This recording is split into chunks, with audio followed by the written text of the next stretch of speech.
Am Yisrael sanctified itself, said it's going to accept the Torah. Now Kadosh Baruch Hu is giving us the Torah, and He's also giving us the 10 Commandments. He tells us that He's the only other God. He's the only God. He's the one that created the world.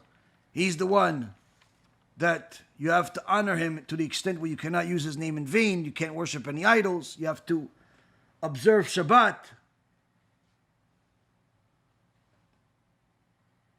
You have to honor your parents.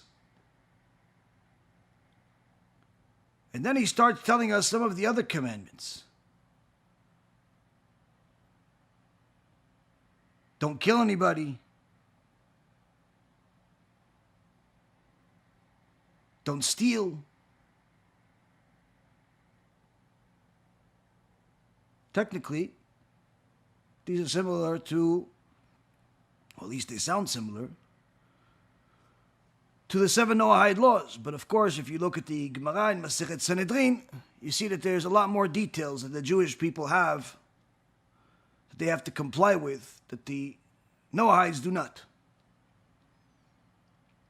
The don't steal is not really referring to don't steal money, but rather it's referring to don't kidnap people.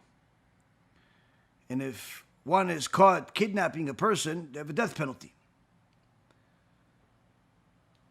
So we see that there's more to each word than just what you would think it is.